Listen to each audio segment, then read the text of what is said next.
Local ক্রিকেটারদের টি-20 match খেলার সুযোগ বৃদ্ধি করতে নতুন পরিকল্পনা গ্রহণ করেছিল বাংলাদেশ ক্রিকেট বোর্ড বিসিবি। শুধুমাত্র লোকাল ক্রিকেটারদের নিয়ে ডিসেম্বরের প্রথম সপ্তাহেই আয়োজন করার কথা ছিল মিনি বিপিএল, যার নাম দেওয়া হয়েছিল ন্যাশনাল টি-20 লিগ। সেজন্য চূড়ান্ত হয়েছিল ফ্র্যাঞ্চাইজি থেকে শুরু করে অনেক নিয়মকানুন, কিন্তু শুরুর আগেই মুখ থুবড়ে পড়ছে সেই মিনি বিপিএল। এরই মধ্যে বিসিবি থেকে পদত্যাগ করেছেন নাজমুল হাসান পাপন। বিসিবির দায়িত্ব নিয়েছেন সাবেক অধিনায়ক ফারুক আহমেদ। তিনিও এখনো পর্যন্ত গুছিয়ে উঠতে পারেননি সবকিছু। অন্যদিকে আত্মগোপনে অনেক প্রভাবশালী ব্যক্তি এবং ব্যবসায়ী, যাদের কেউ কেউ ছিলেন ফ্র্যাঞ্চাইজি মালিক।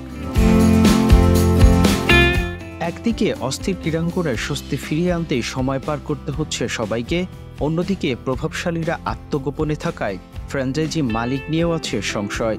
আবার ডিসেম্বরেই মাঠে গড়ানোর কথা বিপিএল-এর, কিন্তু দেশের সবচেয়ে বড় এই টুর্নামেন্ট নিয়ে রয়েছে ধোঁয়াশা।